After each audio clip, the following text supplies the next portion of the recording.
Hello everyone, welcome to my channel. So आज हम discuss करेंगे chapter number 9 which is strategic performance measures in private sector. So before moving on to the chapter, एक important चीज़, ये chapter around अगर आप देखो तो हमारी 66 पेजेस के अंदर ये चैप्टर आता है। अब 66 पेजेस लास्ट मोमेंट पे रिवाइज करना जब आप एक एमसीक्यू पेपर देने जा रहे हो, इट्स क्वाइट टफ। ठीक है, इतना टाइम हमारे पास भी नहीं होता है कि उस एमसीक्यू पेपर को करने के लिए हम बाकी सब्जेक्ट्स को थोड़ा बैकफुट पे रखें और इस पे ज़्यादा फोकस करें और पूरी पूरी बुक पढ़ें। सो उस चीज़ से बचने के लिए मैंने आपके लिए समरी नोट्स प्रिपेयर किए हैं। ये 66 पेजेस के चैप्टर को सिर्फ 5 पन्नों में समराइज़ कर रहा है। अब ये 66 से 5 इसलिए भी हुए हैं क्योंकि इसमें से मैंने इसके अंदर अगर आप देखो ना, एक बहुत बड़ा पार्ट आपके फाइनेंशियल इंडिकेटर से रिलेटेड है। अब ये फाइनेंशियल इंडिकेटर्स कौन से हो गए, जिसमें आपके ग्रॉस प्रॉफिट की calculation, return on capital employed की कैलकुलेशन, रिटर्न ऑन इन्वेस्टमेंट की कैलकुलेशन, ये सारी चीज़ें आ रही हैं। तो अब हम इसको साइड में रखते हैं क्योंकि ये आप ऑलरेडी अपने एएफएम में पढ़ चुके हो।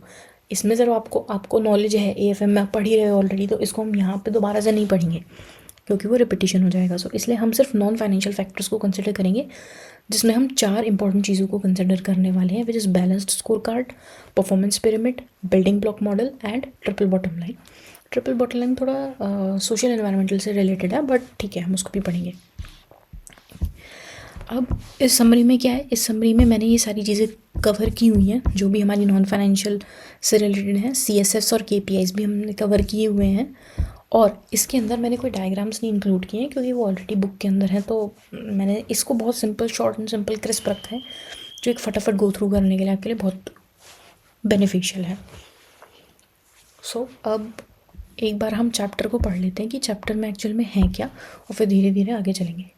अब ये चैप्टर है बेसिकली कि आप अपनी ऑर्गेनाइजेशन में जो भी आप अपने गोल्स या ऑब्जेक्टिव सेट करते हो, उनको आप मेजर कैसे करोगे, अपनी ऑर्गेनाइजेशन की सक्सेस को आप कैसे मेजर करोगे। सो अगर आपको परफॉर्मेंस मेजरमेंट सिस्टम एक सेटअप करना है अपनी ऑर्गेनाइजेशन में, सब आपको ये 4-5 स्टेजेस में आपको ये सारी चीज़ें करनी पड़ेंगी।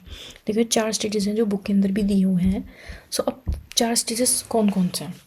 सबसे पहला स्टेज जो सबसे इंपॉर्टेंट है वो है आप अपनी ऑर्गेनाइजेशन का एक स्ट्रक्चर डिफाइन करो। अब ऑर्गेनाइजेशन का स्ट्रक्चर क्या होता है, एक second, now what is the organization structure. अब जैसे हमने 11th-12th में पढ़ा था अपने बिजनेस स्टडीज़ के चैप्टर, बिजनेस स्टडीज़ के सब्जेक्ट में, और हमने जो हमारा इंटरमीडिएट में भी एक सब्जेक्ट था स्ट्रेटेजिक मैनेजमेंट का, उसमें भी हमने पढ़ा था ऑर्गेनाइजेशन स्ट्रक्चर्स के बारे में। अब कुछ स्ट्रक्चर्स होते हैं जैसे कि लाइन स्ट्रक्चर। अब आप देखो, एक जनरल मैनेजर है, उसके उसके अंडर 3 मैनेजर्स हैं, मार्केटिंग, प्रोडक्शन, फाइनेंस, और उनके अंडर कुछ लोग हैं। सो एक लाइन चलती आ रही है, एक लाइन ऑफ अथॉरिटी है यहाँ पे। अब ये क्यों ज़रूरी है, क्योंकि जनरल मैनेजर ने कुछ अथॉरिटी और responsibility marketing manager, production manager, finance manager को दी हुई होगी। ठीक है, उसी के बिहाफ पे उनकी अथॉरिटी एंड रिस्पॉन्सिबिलिटी फ्लो करेगी। ऐसे ही अलग टाइप का स्ट्रक्चर होता है जो functional organization. This is very famous structure. इसमें क्या है, एक टॉप पे सीईओ या प्रेसिडेंट का बंदा बैठा होगा, प्रेसिडेंट बंदा, एंड उसके अंदर जब आप देखो R&D का मैनेजर है मतलब research and development, finance manager, marketing manager, division manager. ठीक है, और इन मैनेजर्स के अंडर भी टीम्स हैं। आप देखो अकाउंटिंग टीम इनके अंदर है, परचेजिंग टीम इनके अंदर है, फाइनेंस टीम इनके अंडर है। सो अब इन टीम के अंदर भी अलग अलग लोग होंगे इन टीम्स के अंदर।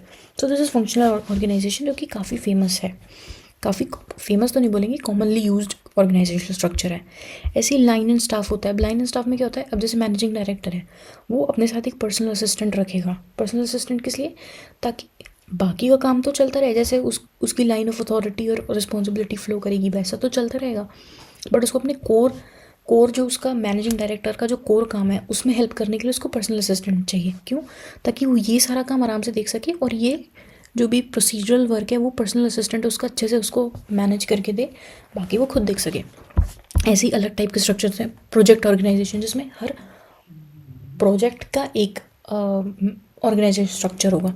देखो प्रोजेक्ट वाइज, प्रोजेक्ट 1 का मैनेजर कोई और है और उस मैनेजर के अंदर अलग अलग टीम्स हैं। ऐसे ही प्रोजेक्ट 2 का मैनेजर अलग है, उसके अंदर अलग टीम्स हैं। लाइकवाइज मैट्रिक्स ऑर्गेनाइजेशन, ये भी एक इम्पॉर्टेंट होता है क्योंकि इसमें अलग अलग तरीके की एक प्रोजेक्ट मैनेजर भी है और ऊपर से लाइन ऑफ अथॉरिटी भी फ्लो कर रही है।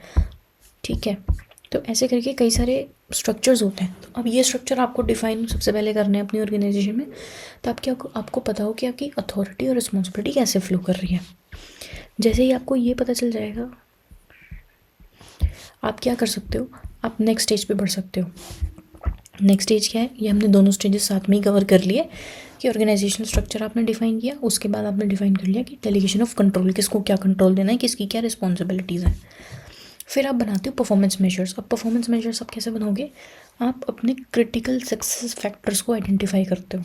अब CSF क्या होते हैं, CSF वो चीज़ें होती हैं जो आप अपनी एंटिटी को देख के करोगे। जैसे मान लो आपकी कोई एंटिटी है, अब मैं आपको, अब जैसे आपकी जो ऑर्गेनाइजेशन है उसका गोल हो सकता है कि सबसे ज़्यादा प्रॉफिटेबल एंटिटी बनना, तो वो उसका CSF है। अब उसको आप कैसे मेजर करोगे कि भाई मैं एक प्रॉफिटेबल एंटिटी हूँ, हम कैसे मेजर करेंगे।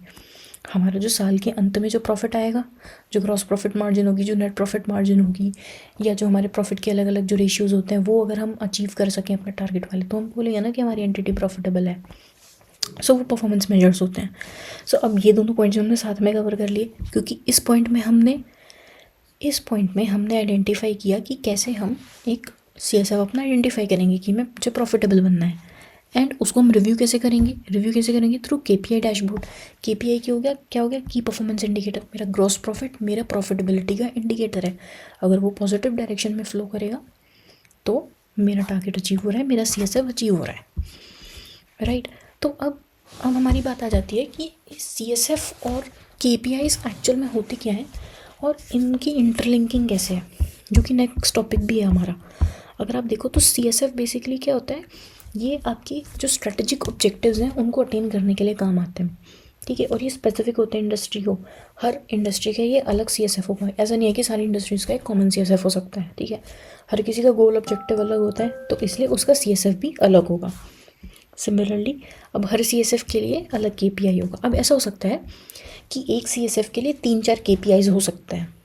ऐसा ज़रूरी नहीं है कि एक CSF का एक ही KPI होगा। एक CSF के लिए 3-4 KPIs हो सकते हैं।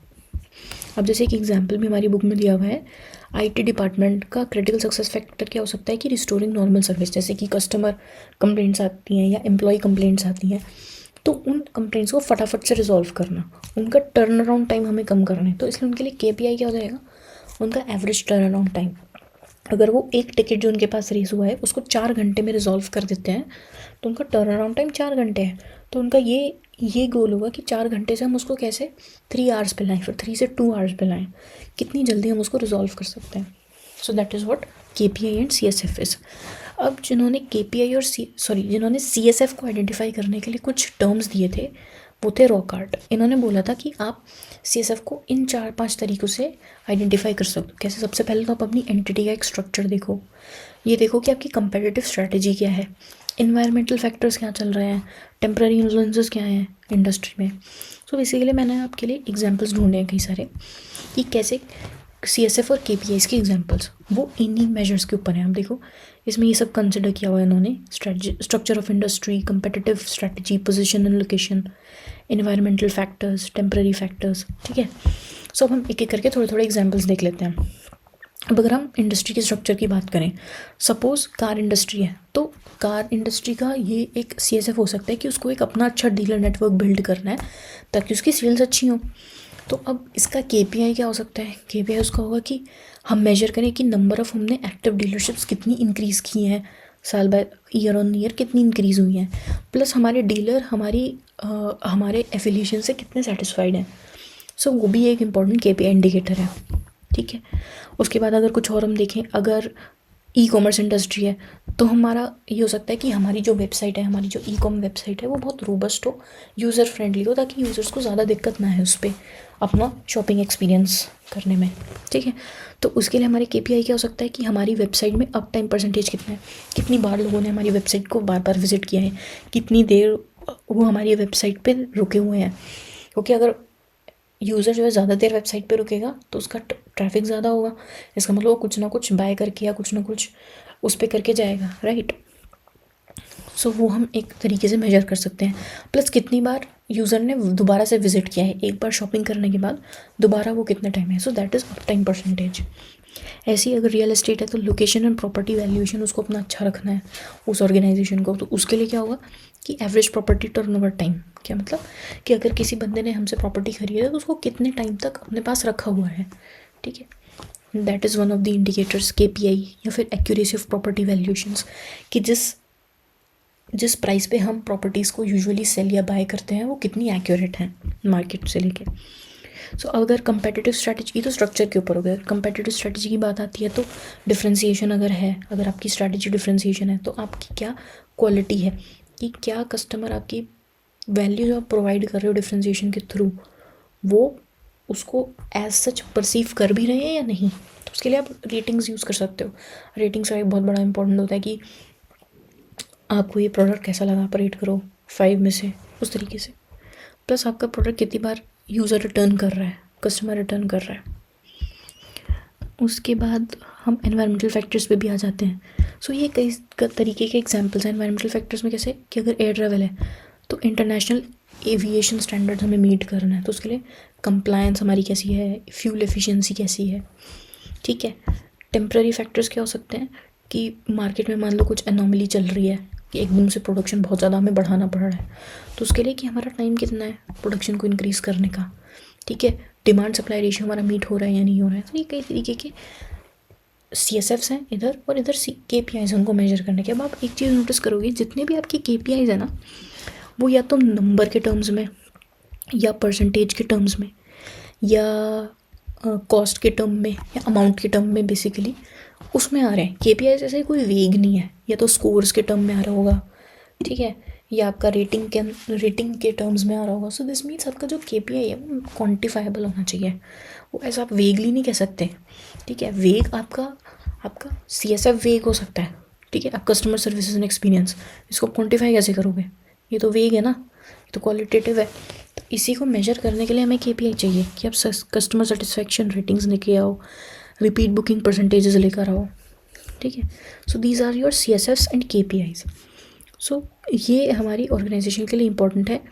अब जैसे 2 बंदे बैठे हुए हैं, ये डिस्कस कर रहे हैं कि ये CSF होगा और ये KPI होगा, हमारा ये क्रिटिकल सक्सेस फैक्टर है और इसको मेजर करने के लिए हम ये KPI रखेंगे। सो this is what CSF and KPI is. और ये हर ऑर्गेनाइजेशन को CSF अपना अलग आइडेंटिफाई करना चाहिए।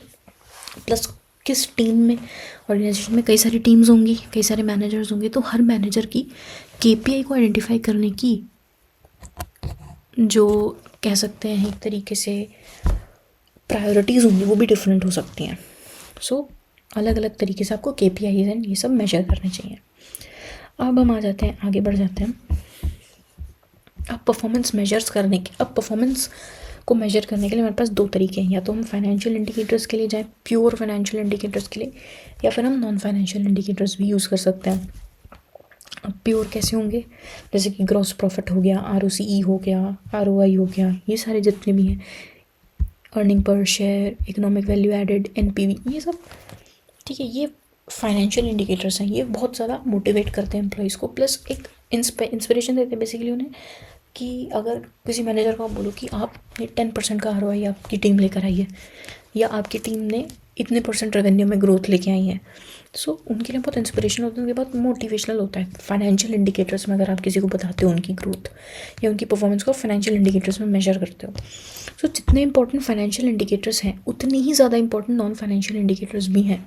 अब ये नॉन फाइनेंशियल इंडिकेटर्स सिर्फ क्वालिटेटिव नहीं है, इनमें कुछ क्वान्टिफिकेशन का भी पार्ट है, जो कि बैलेंस स्कोर कार्ड में हम देखेंगे कि कैसे वो क्वान्टिफाई कर रहा है उसको। अब जो मैं आपको बता दी ना कि ये 66 पेजेस के नोट्स कैसे 5 पेजेस में कन्वर्ट हुए हैं, बिकॉज इसमें से मैंने आपका ये वाला पार्ट रिमूव कर दिया है, प्योर फाइनेंशियल इंडिकेटर्स का, क्योंकि ये आप ऑलरेडी अपने AFM में पढ़ते हो। इसको हम SCMP में अगर दोबारा पढ़ेंगे तो वो डुप्लीकेशन हो जाएगा, it doesn't make any sense, ठीक है। सो इसलिए मैंने ये वाला पार्ट हमारे इसमें से रिमूव कर दिया है। समरी में सिर्फ हमने नॉन फाइनेंशियल इंडिकेटर्स को डिस्कस किया है, क्योंकि यहाँ पे फाइनेंशियल एंड नॉन फाइनेंशियल इसलिए लिखा है बिकॉज इसके अंदर कुछ पोर्शन फाइनेंशियल इंडिकेटर्स का भी है, क्योंकि मैंने KPIs हैं। अब जो KPIs हैं वो फाइनेंशियल ही तो हैं बेसिकली, उसको आप क्वान्टिफाई कर रहे हो, सो इसीलिए ओके, ठीक है। तो अब अगर हम बैलेंस्ड स्कोर कार्ड पे आए, अब जो हमारा इंपॉर्टेंट आ जाता है, हम इसको स्किप कर रहे हैं, जो भी हमारा फाइनेंशियल इंडिकेटर से रिलेटेड था हम स्किप करके आगे बढ़ रहे हैं। हम आ रहे हैं the one and only balance score card पे। अब ये बैलेंस स्कोर कार्ड है क्या चीज़? देखो, बैलेंस स्कोर कार्ड क्या होता है ना, आपको एक ऑर्गेनाइजेशन में चार पर्सपेक्टिव से आपको एक ऑर्गेनाइजेशन के विजन और स्ट्रैटेजी को विजुअलाइज करना है। सबसे पहला फाइनेंशियल, जो कि बहुत इंपॉर्टेंट है, फाइनेंशियल पर्सपेक्टिव आपके पास होना चाहिए। दूसरा, आपके पास कस्टमर पर्सपेक्टिव होना चाहिए। कस्टमर पर्सपेक्टिव एज इन कि कस्टमर को कैसे, जो हमारा विजन है वो कस्टमर तक हम कैसे पहुंचाएं। फाइनेंशियल तो हमें पता है कि फाइनेंशियली तो हमें सक्सीड करना है, हमें अपनी बैलेंस शीट स्ट्रॉन्ग रखनी है, मतलब स्ट्रॉन्ग इन द सेंस हमें अपने एसेट्स ग्रो करने हैं, प्लस हमें अपना मार्केट शेयर ग्रो करना है, हमें अपना प्रॉफिटेबल एंटिटी बनना है, ठीक है, ताकि हमारे शेयर होल्डर्स खुश रह सकें। तो वो फाइनेंशियली तो सक्सीड होना ही है। प्लस आप फाइनेंशियली तब सक्सीड होना जब आपके कस्टमर्स आपसे हैप्पी होंगे। जब तक आपके कस्टमर्स को ही आपके प्रोडक्ट की वैल्यू नहीं होगी तो फाइनेंशियल टर्म्स में तो आप सक्सीड कर ही नहीं सकते। सो इसीलिए आपको कस्टमर, तो आपका विजन अचीव कराने के लिए आपको कस्टमर पर्सपेक्टिव से भी सोचना है। उसके बाद ये करने के लिए आपको अपने इंटरनल बिजनेस एक्टिविटीज़ में, अपने ऑपरेशंस में भी कुछ ना कुछ चीज़ें लेकर आनी पड़ेंगी, कुछ ना कुछ इम्प्रूवमेंट्स लेके आने पड़ेंगे, ताकि आप अपने ऊपर वाले दो पर्सपेक्टिव्स को अचीव कर सको। और फिर लास्ट में आ जाता है आपका लर्निंग एंड ग्रोथ। अब ये सब करने के लिए आपको अपने एम्प्लॉयज़ को ट्रेन करना पड़ेगा, ठीक है, नई नई टेक्नोलॉजीज अपने पास लेके आनी पड़ेंगी, या कुछ और इम्प्रूवमेंट्स आपको अपने प्रोडक्ट या सर्विस में लेके आने पड़ेंगे। So that is learning growth. To achieve our vision, how will we sustain our ability to change and improve. ये हमारे लर्निंग एंड ग्रोथ का एसेंस होता है बेसिकली। अब अगर हम देखें तो अब इनको हम मेजर कैसे करते हैं। हमने ये तो समझ लिया कि हमारे बैलेंस्ड स्कोर कार्ड में 4 पर्सपेक्टिव होंगे, financial, customer, internal business process and learning and growth. उनको मेजर कैसे करेंगे? इनको हम सिंपली मेजर करेंगे हर पर्सपेक्टिव के अगेंस्ट उसका CSF आइडेंटिफाई करके एंड देन उसका KPI मैप करके। जैसे ही हम ये कर लेंगे तो हमारे पास हमारा बैलेंस स्कोर कार्ड प्रिपेयर हो जाएगा और हम अपना परफॉर्मेंस अच्छे से मेजर कर सकते हैं। अब जैसे एग्जांपल देख लेते हैं। फाइनेंशियल में इन्होंने ऑब्जेक्टिव अपना आइडेंटिफाई किया कि हमें ROI इम्प्रूव करना है और सेल्स इंक्रीज़ करनी है। तो उसका मेजर क्या हो गया कि आपका परसेंटेज इंक्रीज इन ROI कितना है, आपका इंक्रीज इन सेल्स कितना है, ठीक है, ये आपका मेजर हो गया। कस्टमर पर्सपेक्टिव से आपको अपनी ब्रांड रिकॉग्निशन इंप्रूव करनी है, कस्टमर अटेंशन इंप्रूव करना है, तो आपका टारगेट ऑडियंस, ठीक है, percentage of suggestions and complaints responded, क्या कंप्लेंट्स आई और आपने कितने परसेंटेज में उसका रिस्पॉन्स किया। अगर 100 कंप्लेंट्स आई हैं तो आपने जितनी जल्दी हो सकता है 90% तो सजेशंस अपने रिस्पॉन्स में दे दिए हों, ठीक है। आपके रिपीट कस्टमर्स कितने हैं, तो क्या आप अपना, क्योंकि आप अपने कस्टमर्स को रिटेन करना चाह रहे हो, कस्टमर रिटेंशन आपका एक ऑब्जेक्टिव है। इंटरनल पर्सपेक्टिव से क्या हो सकता है, आपको अपनी प्रोडक्ट क्वालिटी इंप्रूव करनी है, कस्टमर्स को अगर डिलीवरी करनी है तो उसका टाइम डिक्रीज़ करना है कि कम टाइम में डिलीवरी हो। जैसे हम ब्लिंकिट में देखते हैं कि शुरू में 10 से 15 मिनट होता था, अब कहीं ना कहीं 8 से 9 मिनट में भी टाइम आने लग गया है डिलीवरी का, राइट। फिर नॉन वैल्यू एडेड एक्टिविटीज़ में हम कितना टाइम अपना कम कर सकते हैं, तो उसके लिए आप डिफेक्ट्स रेट में आप देखो कि अगर आपका प्रोडक्ट में पहले 4 डिफेक्ट आते थे तो अब 2 ही डिफेक्ट आ रहे हैं, आपका डिफेक्ट्स रिड्यूस हो रहे हैं, तो क्वालिटी इंप्रूव हो रही है, आप कितने ऑर्डर्स टाइम पर डिलीवर कर पा रहे हो, ठीक है। Manufacturing cycle efficiency, percentage increase in manufacturing cycle efficiency, ठीक है। अब लर्निंग इनोवेशन में कि आपको मान लो कोई आपका प्रोडक्ट है उसको आपको इको फ्रेंडली में लेके आना है, इको फ्रेंडली लाइन में लेके आना है, तो आप इनोवेट करोगे ना, कैसे आप उस प्रोडक्ट में जो भी आपका, अगर कोई कार्बन फुटप्रिंट आपका किसी प्रोडक्ट से ज़्यादा आ रहा था उसको कैसे कम करना है। So that is what eco friendly is. उसको कैसे करना है तो उसमें आपको नई नई टेक्नोलॉजी सीखनी पड़ेगी। आप ये देखोगे आपने कितने ऐसे प्रोडक्ट्स डेवलप किए जिसमें हमारा कार्बन फुटप्रिंट बहुत ही मिनिमम है या है ही नहीं कार्बन फुटप्रिंट, ठीक है। सो इस तरीके के। अब जैसे इसके क्वेश्चन देखो, आप ये देखो कितना सिंपल क्वेश्चन है। अब इसमें इन्होंने हमें ये 4-5 दिए हैं, ठीक है, पर्टिकुलर्स। अब हमें बताना है कि इसमें से कौन से पर्सपेक्टिव में फॉल करेगा। तो ऑपरेटिंग रेशियो किस में फॉल करेगा, आपके फाइनेंशियल पर्सपेक्टिव में। Average revenue per user financial perspective में। अनरिजॉल्व कस्टमर कंप्लेंट्स आपका कस्टमर पर्सपेक्टिव में। Customer relationship centres customer perspective में। Employ coverage and training programme क्या कहते हैं लर्निंग एंड इनोवेशन में, राइट। सब देखो यही चीज़ें हैं, ठीक है। अब उन्होंने कस्टमर रिलेशनशिप सेंटर्स को इंटरनल बिजनेस पर्सपेक्टिव में इंक्लूड किया हुआ है, ठीक है। वो भी सेंसेबल है क्योंकि इंटरनल बिजनेस, क्योंकि कस्टमर रिलेशनशिप सेंटर है ना, तो सेंटर तो आपकी इंटरनल बिजनेस है ना, आप उनको कितने अच्छे से डेवलप कर रहे हो, तो वो आपका internal business and internal perspective में चला जाएगा बेसिकली, ठीक है। सो अब ये एक Qantas airway limited annual incentive score card outcome, so ये एक एग्जांपल है जिसमें किस तरीके से उन्होंने अपने ऑब्जेक्टिव्स को लिस्ट किया है, देन उनके अगेंस्ट उन्होंने क्या CSF आइडेंटिफाई किए हैं, क्या उनके अगेंस्ट KPIs हैं, और फिर क्या उन्होंने कमेंट्स भी अपने दिए हुए हैं। सो इम्पोर्टेंट, तो ये आपके नॉलेज के लिए अच्छा है, आप इसको रीड भी कर सकते हो, तो आपकी थोड़ी क्लैरिटी भी आएगी बैलेंस स्कोर कार्ड से रिलेटेड, ठीक है। इसमें उन्होंने वेटेज भी दिया है, हर पर्सपेक्टिव को एक वेटेज दिया है। सो दिस इज़ समथिंग, ये थोड़ा प्रैक्टिकल वे में किस तरीके से बैलेंस स्कोर कार्ड एक्चुअल में इंडस्ट्रीज़ में अप्लाई होता है, ये उसका एक एग्जांपल है। सो उसका आप देख सकते हो। अब सेकेंड पार्ट पे आ जाते हैं विच इज़ परफॉर्मेंस पिरामिड। अब परफॉर्मेंस पिरामिड बेसिकली क्या है ना कि एक पिरामिड है मान लो, ठीक है। अब उस पिरामिड में आप देखो, एक तो अगर आपकी ऑर्गेनाइजेशन है सपोज, ठीक है, उसमें आपके दो पर्सपेक्टिव तो हैं ही हैं कि एक तो ऑर्गेनाइजेशन के बाहर क्या चल रहा है और एक ऑर्गेनाइजेशन के अंदर क्या चल रहा है, राइट। अब ऑर्गेनाइजेशन के बाहर क्या हो सकता है, की बाहर डिमांड कैसी है, ओके, पॉलिटिकल इस्टेब्लिशमेंट्स क्या हैं, एनवायरमेंटल फैक्टर्स क्या हैं, प्लस इंडस्ट्रियल डेवलपमेंट्स क्या हो रही हैं, वो सब एक्सटर्नल फैक्टर्स हैं जो आपकी ऑर्गेनाइजेशन को इम्पैक्ट कर रहे हैं। दूसरी तरफ आते हैं हमारे इंटरनल एस्पेक्ट्स। वो क्या हो सकता है कि हमारी प्रोसेसेस कैसे चल रही हैं, प्लस हमारा फाइनेंशियल हेल्थ कैसी है हमारी ऑर्गेनाइजेशन की, हमारा क्या प्रोडक्टिवनेस है, हमारे एम्प्लॉयज़ कैसे काम कर रहे हैं, वो सब आपका इंटरनल है। सो अब अपनी अगर एक्सटर्नल और इंटरनल एफिशिएंसी को बैलेंस करना है और उसको मेजर करना है, उसके लिए हमें चाहिए परफॉर्मेंस पिरामिड।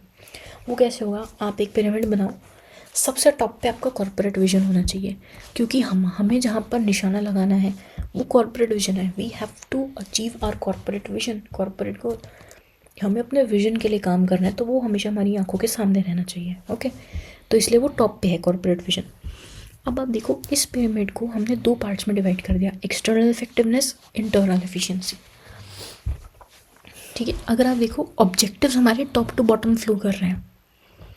कैसे, अब देखो, financial market objectives, customer satisfaction कैसा है, प्रोडक्टिविटी कैसी है, क्वालिटी इंप्रूव करनी है, डिलीवरी टाइम इंप्रूव करना है, साइकिल टाइम इंप्रूव करना है, वेस्ट रिड्यूस करना है, ठीक है। तो ऑब्जेक्टिव्स हमारे टॉप टू बॉटम फ्लो हो रहे हैं और इसके मेजर्स बॉटम टू अप जा रहे हैं। जैसे वेस्ट को कम करने के लिए आप departments and work centres establish करोगे कि साइकिल टाइम कम हो, प्लस वेस्ट कम हो, इस पर रिसर्च करें लोग और इसके लिए काम करें आगे, ठीक है। आपकी productivity and flexibility, business operating systems आपके इम्प्रूव होने चाहिए, राइट। सो वो आपके एक मेजर हो गया। बिजनेस यूनिट्स आपकी कितनी हैं, वो कैसा वर्क परफॉर्म कर रही हैं, वो आपके लिए फाइनेंशियल एस्पेक्ट हो गया। सो अगर हम इसको दो पार्ट्स में हमने डिवाइड किया, अगर आप देखो इस पूरे पिरामिड को हमने इसको दो पार्ट में डिवाइड किया, यहाँ से कॉर्पोरेट विजन को हम डिवाइड नहीं करेंगे, वो सेम ही रहेगा। लेफ्ट हैंड साइड पे हमारा एक्सटर्नल इफेक्टिवनेस है, राइट पे हमारा इंटरनल एफिशिएंसी है। अब ऑपरेशंस तो दोनों के लिए कॉमन ही रहेंगे ना, ऑपरेशंस तो आपकी चेंज नहीं होंगे। ऐसा तो है नहीं कि इंटरनल बिजनेस में आप अलग ऑपरेशन कर रहे हो, बाहर अलग ऑपरेशंस कर रहे हो, वो तो सेम है। तो इसलिए ऑपरेशंस भी कॉमन है हमारा। अंतर क्या आता है ये बीच वाले पॉइंट पे, जहाँ पे देखो इंटरनली आप अपनी साइकिल टाइम और वेस्ट के ऊपर काम करोगे, अपनी प्रोडक्टिविटी के ऊपर काम करोगे, फ्लेक्सिबिलिटी आपकी दोनों में रहेगी। फ्लेक्सिबल तो आपकी ऑर्गेनाइजेशन को होना पड़ेगा ना, ताकि चेंजेस के साथ आप कोप अप कर पाओ। तो productivity, cycle time, waste plus financial aspects भी आपके इंटरनल हैं।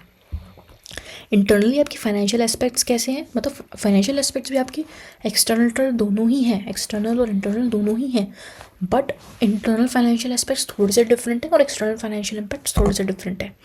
एक्सटर्नल कैसे हो गया, आपका मार्केट शेयर कितना है, आपकी मार्केट में रेपुटेशन कैसी है, वो सब आपका एक्सटर्नल फैक्टर्स हो गए, ठीक है, फाइनेंस से रिलेटेड। इंटरनल कैसे हो गए, आपका ROI कैसा है, आपका ROCE क्या है, आपका क्रॉस प्रॉफिट मार्जिन कैसा है, आपका EPS कैसा है, ये सारी चीज़ें आपकी इंटरनल इफेक्टिवनेस में आ गई, इंटरनल एफिशिएंसी में आ गई। सॉरी, मैं इफेक्टिवनेस बोल रही हूँ तब से, I am so sorry. External effectiveness and internal efficiency, ठीक है। एक्सटर्नल इफेक्टिवनेस में और क्या आ गया, आपका कस्टमर सेटिस्फेक्शन कैसा है, कस्टमर ज़्यादा सेटिस्फाइड है या डिससेटिस्फाइड है आपके प्रोडक्ट्स एंड सर्विसेज से, फ्लेक्सिबिलिटी है या नहीं, कि अगर कस्टमर की डिमांड कुछ है तो आप उसके अकॉर्डिंग अपने प्रोडक्ट को ट्वीक कर सकते हो या नहीं कर सकते हो, क्वालिटी कैसी है, डिलीवरी टाइम कैसा है। सो this is what performance pyramid is. इस पिरामिड से आप अपने परफॉर्मेंस को मेजर कर सकते हो। लेवल 1 यहाँ पे आपका कॉर्पोरेट विजन है, organization defines how long term success and competitive advantage will be attend. Level 2 क्या है, in order to achieve corporate vision initial focus is on the attend CSF related to market and finance at the SBU division level. अब देखो business units हैं, तो अब हर business unit का market और फाइनेंशियल ये दोनों चीज़ें एनालाइज करोगे, इनके अगेंस्ट CSF से वगैरह आइडेंटिफाई करोगे। Then market and financial strategies become a guiding force to achieve strategic objective. ये गाइडिंग फोर्स बनते हैं ताकि आप कस्टमर सेटिस्फेक्शन और प्रोडक्टिविटी अचीव कर पाओ। ठीक है, जब आप वहाँ से स्ट्रॉन्ग होगे तब आप इस पर वर्क करोगे। उसके बाद operational performance dimension, quality, delivery cycle time, waste will be use as a status check for strategic objective designated level 3। अब कस्टमर सेटिस्फेक्शन आप कैसे आइडेंटिफाई करोगे, आप क्वालिटी कितनी अच्छी है, डिलीवरी आपने कितने कम टाइम पे पहुंचाई, राइट। प्रोडक्टिविटी आप कैसे मेजर करोगे कि आपका साइकिल टाइम कितना कम है, वेस्ट आप कितना रिड्यूस कर रहे हो। Make sense. ऑपरेशंस, ठीक है, सो ये ऑपरेशन से आप डिफाइन करोगे। सो ये क्या है, बेसिकली आपका परफॉर्मेंस पिरामिड है। ये बहुत ही प्यारा टॉपिक है। अब आप पढ़ सकते हो कि बैलेंस स्कोर कार्ड और परफॉर्मेंस पिरामिड में क्या डिफरेंस है। देखो बैलेंस स्कोर कार्ड भी कहीं ना कहीं सेम ही चीज़ें आपको बता रहा है, वो भी पर्सपेक्टिव ही आपको बता रहा है, और परफॉर्मेंस पिरामिड भी आपको पर्सपेक्टिव बता रहा है, फाइनेंशियल और नॉन फाइनेंशियल पर्सपेक्टिव। अब परफॉर्मेंस पिरामिड कैसे बैलेंस स्कोर कार्ड से अच्छा है, देखो it is superior to the balance score card in terms of hierarchy requiring senior managers to set objectives for each level of the organization. The performance indicators will then be tailored to each level. ठीक है ना, समझ आ रहा है कि performance indicator हम हर level के हिसाब से बनाएंगे। ज़रूरी नहीं कि एक हमने ब्लैंकेट पफ KPI बना दिया। परफॉर्मेंस पिरामिड में क्या हो रहा है कि हर लेवल पे जाके एक अलग KPI बन रहा है हर इंसान का, राइट। बैलेंस स्कोर कार्ड में क्या होता था, हम ब्लैंकेट ले रहे थे, कस्टमर पर्सपेक्टिव को हमने ब्लैंकेट ले लिया, उसके अगेंस्ट CSF आइडेंटिफाई कर दिया और उसके अगेंस्ट KPI बना रहे थे। परफॉर्मेंस पिरामिड में ऐसा नहीं है, हर बिजनेस यूनिट के लेवल पे, हर हायरार्किकल लेवल पे आपके लिए अलग CSF और KPI होंगे। अब CSF में परफॉर्मेंस पिरामिड में क्या है, आपकी फाइनेंशियल और नॉन फाइनेंशियल दोनों है। आप देखो ना, हम यहाँ पे फाइनेंशियल भी कंसिडर कर रहे हैं और नॉन फाइनेंशियल एस्पेक्ट्स भी। कस्टमर सेटिस्फेक्शन फाइनेंशियल थोड़ी है, नॉन फाइनेंशियल है, हम वो भी कंसिडर कर रहे हैं। So this is why performance pyramid is more beneficial than balanced score card. Alright, ये एक एग्जांपल है, ये आप देख सकते हो, प्रीटी सिंपल। अब आ जाते हैं बिल्डिंग ब्लॉक मॉडल। अब बिल्डिंग ब्लॉक मॉडल ना थोड़ा सा रिपीटेटिव सा लगता है, बट इट्स गुड। अब देखो बिल्डिंग ब्लॉक मॉडल में क्या है ना, आप अपने dimensions, standards and rewards identify करोगे। डायमेंशंस क्या है, dimensions are nothing but your goals, कि आपके गोल्स क्या हैं, स्टैंडर्ड्स क्या हैं कि आपके ऑब्जेक्टिव क्या है, और रिवॉर्ड आपका रिजल्ट बेसिकली क्या है, राइट। सो डायमेंशंस में आपके क्या आएंगे कि आपका डायमेंशंस के अंदर भी आप डिटर्मिनेंट्स और रिजल्ट्स देखोगे। डिटर्मिनेंट्स क्या हो गया, बेसिकली आपके CSF हो गए। अगर आप थोड़ा सा सोचो, determinants are nothing but your CSF, कि क्वालिटी कैसी है, आप फ्लेक्सिबल हो या नहीं हो, आप इनोवेशन कैसी कर पा रहे हो, आपका रिसोर्स यूटिलाइजेशन कैसा है। रिजल्ट्स क्या हो गए, कुछ से आपका पता चलेगा आपकी फाइनेंशियल परफॉर्मेंस कैसी है और आपकी कंपैरेटिव परफॉर्मेंस कैसी है, कंपेटिटिव होना चाहिए, या कंपेटिटिव परफॉर्मेंस कैसी है, your financial and competitive performance कैसी है आपकी। ठीक है, quality, flexibility, innovation, resource utilization, सब यही दोनों चीज़ें अच्छे से पता कर पाओगे ना, इससे ही आपको रिजल्ट मिलेगा। स्टैंडर्ड्स क्या हो गए आपके, standards are your KPIs, dimensions are nothing but your goals यानी कि CSFs, और स्टैंडर्ड्स हो गए हमारे KPIs। अब KPIs आपके इक्विटी होने चाहिए, इक्विटी मतलब इक्वली चैलेंजिंग होनी चाहिए सबके लिए, हर बिजनेस के लिए इक्वली चैलेंजिंग होनी चाहिए उनके KPIs, स्टैंडर्ड्स। अब वो कैसे कि अगर मान लो अपने प्रोडक्शन टीम को बहुत तगड़ा एक टारगेट दे दिया और सेल्स टीम को दिया ही नहीं, तो अजीब नहीं हो गया कि मान लो प्रोडक्शन टीम ने तो भर भर के सामान प्रोड्यूस कर दिया, डिमांड मीट कर दी, बट सेल्स टीम तो खाली बैठी हुई है, वो बेच ही नहीं रही है। सो आपके टीम के अंदर ही, आपकी ऑर्गेनाइजेशन के अंदर ही डिसबैलेंस आ गया, राइट। सो इक्वली चैलेंजिंग होनी चाहिए। ओनरशिप, हर बंदे को अपने परफॉर्मेंस मेजर्स से जो उसका ओनरशिप होनी चाहिए और एक्सेप्टेबल होना चाहिए कि अगर हमारी टीम को 10% प्रॉफिट का टारगेट मिला है, 10% रेवेन्यू इंक्रीमेंट का टारगेट मिला है, तो हमें अचीव करना है, हमें एक्सेप्ट करना है। ठीक है, हम एक्सेप्ट करें कि हाँ 10% हम अचीव कर सकते हैं। ऐसा नहीं कि उनकी उनका कैलिबर ही 5% अचीव करने का, आप उसको 10% दे रहे हो, वैसे ही बंदे डीमोटिवेट हो जाएंगे, भाई हम कैसे कर पाएंगे, हमारा तो परफॉर्मेंस रिव्यू नेगेटिव ही जाने वाला है, राइट। प्लस वही अचीवेबल भी हमारा कवर हो गया कि अचीवेबल भी होने चाहिए, रियलिस्टिक होने चाहिए, ऐसे आप हवाबाजी कुछ नहीं कर सकते, ठीक है। सो ये आपके स्टैंडर्ड्स हो गए, equity, achievable and ownership. Rewards वहीं पे आपके आ जाते हैं, मोटिवेशन होना चाहिए एम्प्लॉयज़ के अंदर, प्लस क्लियर होना चाहिए उसको मिलेगा क्या, एम्प्लॉय को सब अचीव करके उसके एक्सपेक्टेशंस तो आप मीट कर रहे हो ना। प्लस कंट्रोलेबिलिटी क्या है, कंट्रोलेबिलिटी क्या, रिवॉर्ड और पीनलाइज दोनों ही होने चाहिए, अगर वो नहीं अचीव करा तो कुछ आप पेनल्टी रखो उसके ऊपर कि मतलब उसको या तो कुछ ट्रेनिंग वगैरह करवाओ, मतलब कुछ भी आप पेनल्टी रख सकते हो, मैं पेनल्टी ऐसे क्या बताऊँ, ठीक है। क्लियर, आपके रिवॉर्ड्स आपको क्लियरली कम्युनिकेट करने चाहिए आपके एम्प्लॉयज़ को कि उसको क्या बेनिफिट मिलेगा। एंड मोटिवेशन, तो मोटिवेटेड रहनी चाहिए हमेशा एम्प्लॉयज़, कुछ ऐसे आप सेमिनार्स कंडक्ट कर सकते हो ताकि वो मोटिवेटेड रहें। अब लास्ट में जाता है ट्रिपल बॉटम लाइन पे। ट्रिपल बॉटम लाइन क्या होता है, बॉटम लाइन हम सबको पता है क्या होती है, प्रॉफिट, राइट। अब थोड़ा अगर हम एनवायरमेंटल उसमें चले जाएँ, एनवायरमेंटल साइंस में थोड़ा एनवायरमेंट के बेनिफिट में चीज़ों को देखें तो हमारी बॉटम लाइन 3 पार्ट में डिवाइड हो जाती है। तो हमारा जो फोकस रहता है वो सिर्फ प्रॉफिट पे नहीं रहेगा, हमारा फोकस रहेगा पीपल पे भी और प्लैनेट पे भी। सो हमारे प्लैनेट का भी भला होना चाहिए, पीपल यानी लोगों का भी भला होना चाहिए, और हमारा यानी प्रॉफिट तो होना ही चाहिए, राइट। सो अब इसके अंदर अगर हम देखें तो एक सस्टेनेबल, अगर आपको अपना बिजनेस बनाना है तो उसमें आपको हर पर्सपेक्टिव यानी प्लैनेट, पीपल, प्रॉफिट, तीनों में कुछ ना कुछ आपको, तीनों में आपको एक्सेप्टेंस लेके आनी पड़ेगी कि आप प्लैनेट के लिए भी अच्छा काम कर रहे हो, पीपल के लिए भी अच्छा काम कर रहे हो और प्रॉफिट के लिए भी अच्छा काम कर रहे हो। अगर ऐसा है कि जो आपका प्रोडक्ट या सर्विस है, जो आपका बिजनेस मॉडल है वो प्लैनेट के लिए एक्सेप्टेबल है, पीपल के लिए भी एक्सेप्टेबल नहीं है, बट प्रॉफिट, पीपल के लिए भी एक्सेप्टेबल है बट प्रॉफिट नहीं है, प्रॉफिट के लिए नॉन एक्सेप्टेबल है, आप लॉस कर रहे हो या बिल्कुल हैंड टू हैंड सिचुएशन पे हो, तो फिर वो वेरिएबल है, वो ज़्यादा नहीं चलेगा आपको, क्योंकि आप कमा नहीं रहे हो उससे, आप उसको बढ़ा नहीं सकते और एक्सपैंड नहीं कर सकते, उसको सस्टेन नहीं कर सकते, तो इसलिए वो वेरिएबल है।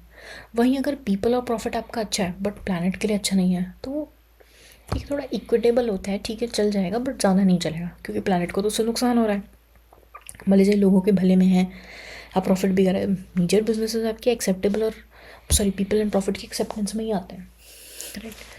अब अगर कोई आपका ऐसा बिजनेस है जो प्लैनेट के लिए एक्सेप्टेबल है, प्रॉफिट भी कर रहा है बट लोगों के लिए नहीं है अच्छा, तो वो वायबल माना जा रहा है, लोगों के लिए काम करें ना करें, प्लैनेट हमारा अच्छा हो रहा है, प्लैनेट को हम नुकसान नहीं कर रहे हैं और प्रॉफिट भी हमारा हो रहा है, सो इट्स वायबल, ठीक है, अच्छा है।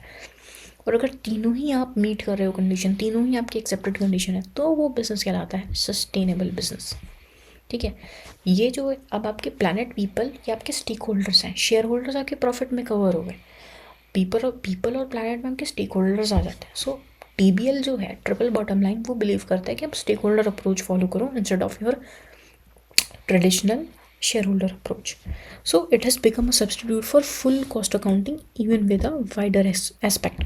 तो आप अपनी सारी कॉस्ट सारी कॉस्ट कंसिडर करो उसके अंदर कि आपको लोगों को खुश करने में क्या खर्चा जा रहा है, प्लैनेट को अच्छा करने में क्या खर्चा जा रहा है, प्रॉफिट के लिए जो कॉस्ट आपकी लग रही हैं वो तो ठीक ही है। तो ये सारी कॉस्ट जब आप कंसिडर करोगे तब आप TBL के अंदर अपना एक बिज़नेस को मेजर कर रहे हो, राइट।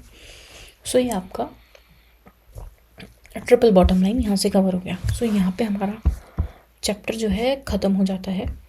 इसके बाद एक छोटा सा टॉपिक है role of quality in performance measurement system, specially in context of management information. ये आप रीड कर सकते हो, इट्स प्रीटी सिंपल, ठीक है, इसमें ऐसा कुछ नहीं है, ये इतना इम्पोर्टेंट भी नहीं है, इसलिए हम इसको डिस्कस नहीं कर रहे हैं। हम इस सीरीज़ में सिर्फ हम इम्पोर्टेंट टॉपिक्स डिस्कस करेंगे और फटाफट से गो थ्रू करेंगे चीज़ों को, ताकि हम मेन चीज़ अपनी टारगेट कर पाएंगे, हम अपने सेट बी में अच्छे से MCQ सॉल्व कर पाएँ, राइट। अब अगर हम आ जाते हैं अपने समरी नोट्स पे, तो आप देखो 5 पेजेस में सब कवर कर दिया। बैलेंस स्कोर कार्ड में जितनी भी इंपॉर्टेंट चीज़ें हैं, जो चीज़ें हमारी कवर हो रही हैं चैप्टर के अंदर, एक आध चीज़ आपको थोड़ी एक्स्ट्रा मिल जाएगी उधर से आपकी नॉलेज के लिए। अब जैसे short termism, balance score card आपका शॉर्ट टर्मिज्म को ख़त्म करता है। मतलब शॉर्ट टर्म क्या है, आपका फाइनेंशियल की ROI मुझे नेक्स्ट क्वार्टर में ROI मुझे 2% से इम्प्रूव करना है, ये आपका शॉर्ट टर्म है। अब अगर आप फाइनेंशियल पर्सपेक्टिव से सोचो तो वो शॉर्ट टर्म है, ठीक है, बट फाइनेंशियल पर्सपेक्टिव से बैलेंस स्कोर कार्ड में देखो तो आप एक ब्रॉड ओवरव्यू कंसिडर कर रहे हो, लॉन्ग टर्म के लिए सोच रहे हो कि ऑर्गेनाइजेशन को कैसे अच्छा बनाया जाए, ठीक है, क्योंकि आप यहाँ पे नॉन फाइनेंशियल मेजर्स को इम्पोर्टेंस दे रहे हो, ठीक है। शॉर्ट टर्म प्रॉफिट्स के लिए आप इन्फ्लेशन कर सकते हो, उस टाइम पे आपने एक क्वार्टर में अच्छा दिखाने के लिए कुछ कुछ जुगाड़ कर दिया, बट लॉन्ग टर्म में वो चीज़ वर्क नहीं करेगी, राइट। इस लॉन्ग टर्म में क्या करेगा, आप अपने प्रोडक्ट को कैसे अच्छा बना सकते हो, एम्प्लॉयज़ को कैसे अच्छे से ट्रेन कर सकते हो, दैट इज़ इट। सो ये आपको बहुत इंपॉर्टेंट, ये मतलब बहुत आपको बेनिफिट करेगी ये समरी, आप रीड कर सकते हो। प्लस परफॉर्मेंस पिरामिड भी सिमिलर तरीके से लिखा हुआ है, बिल्डिंग ब्लॉक मॉडल में भी एंड TBL में भी। सिंपल छोटे छोटे से पॉइंट्स हैं, कोई बहुत बड़े बड़े पैराग्राफ्स नहीं है कि जिनको रीड करने में नींद है, ठीक है। छोटा सा ओवरव्यू, छोटा सा कोर इनसाइट, जो चैप्टर का एक छोटी सी समरी होती है ना बेसिकली, कि क्या क्या इसमें कवर हो रहा है, क्या क्या इंपॉर्टेंट चीज़ें हैं, तो वो इसके अंदर कवर्ड है। चैप्टर 9 की समरी हमारी ये रेडी है। सो आई होप, सो ये हमारा चैप्टर ओवर हो गया। आई होप आपको अच्छा लगा होगा, समझ आई होंगी चीज़ें, दिमाग में बैठी होगी कि बैलेंस स्कोर कार्ड क्या है, CSFs एंड KPIs क्या होते हैं। मतलब ये मुझे काफ़ी अच्छे लगे एग्जांपल्स की, हर एस्पेक्ट से कवर करके एग्जांपल्स दिए हुए हैं कि यहाँ की क्या CSFs हो सकते हैं और उनके अगेंस्ट क्या KPIs हो सकते हैं। इट्स वेरी इंपॉर्टेंट, अगर आपको चाहिए मैं इसका लिंक भी डिस्क्रिप्शन में अटैच कर दूँगी, तो आप वहाँ से भी रीड कर सकते हो। सो आई होप ये आप बहुत आसानी से आपका ये चैप्टर कवर हो गया है।